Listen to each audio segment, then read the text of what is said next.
Shalom, Bapak, Ibu, dan saudara-saudari yang saya kasihi dalam Yesus Kristus. Sebelum kita mendengarkan firman Tuhan, mari kita berdoa. Kasih karunia dan damai sejahtera dari Allah Bapa dan dari Anaknya Tuhan Yesus Kristus kiranya menyertai kamu sekalian. Amin. Bapak, Ibu, dan saudara-saudari yang terkasih, renungan kita pada hari Rabu 16 April 2025 diambil dari Injil Lukas pasal 19 ayat 45 sampai ayat 46. Beginilah firman Tuhan. Lalu Yesus masuk ke bait Allah dan mulailah ia mengusir semua pedagang di situ.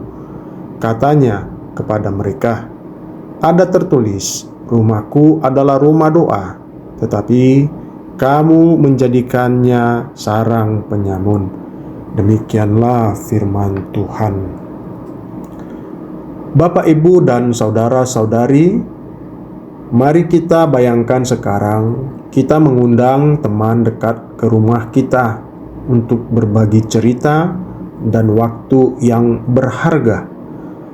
Tapi saat ia datang, alih-alih mengobrol, ia justru sibuk menjual barang, menelepon klien, dan menjadikan rumah kita seperti kantor. Bagaimana perasaan kita? Mungkin kecewa karena tujuan awal dari pertemuan itu menjadi hilang. Demikian juga Tuhan. Ia ingin kita datang ke rumahnya, ke dalam hadirat-Nya untuk menyembah, berdoa, dan bersekutu. Tapi seringkali kita datang dengan motivasi yang lain, mencari berkat-Nya saja, citra rohani, bahkan keuntungan pribadi. Kita bisa secara tidak sadar menjadikan hidup rohani seperti pasar, bukan tempat berjumpaan. Firman Tuhan hari ini merupakan bagian dari narasi masuknya Yesus ke Yerusalem. Teks ini secara khusus menggambarkan pembersihan bait Allah, sebuah tindakan simbolik dan kenabian. Isi utama firman Tuhan ini, Yesus mengusir para pedagang bait Allah. Ia mengutip dua ayat dari Perjanjian Lama. Rumahku adalah rumah doa. Di dalam Yesaya 56 ayat 7 menekankan inklusivitas dan kekudusan bait Allah sebagai rumah doa bagi segala bangsa, bukan menjadi sarang penyamun. Di Yeremia 7 ayat 11 dikatakan, Yeremia adalah bagian dari khotbah Nabi yang memperingatkan tentang kemunafikan ibadah yang tidak disertai pertobatan sejati. Tindakan Yesus menunjukkan kritik keras terhadap penyalahgunaan bait Allah.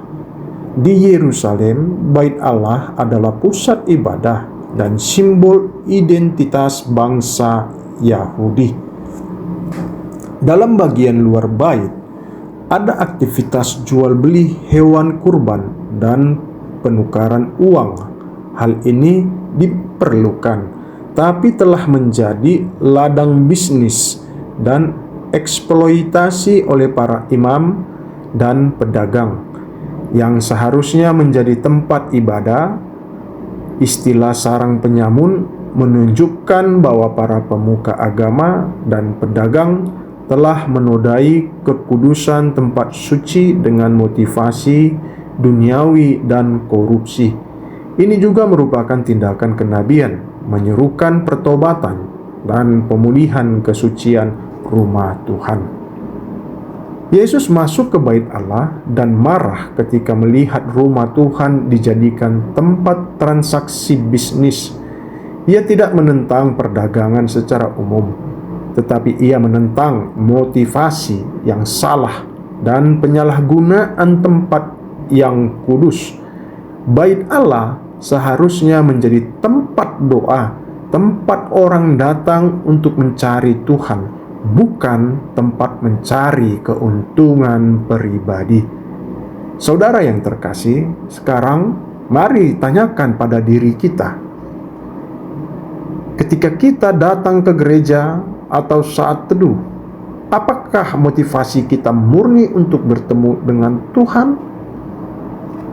Apakah hati kita masih menjadi rumah doa, atau sudah berubah menjadi sarang penyamun, tempat motivasi duniawi menguasai? Amin. Mari kita berdoa.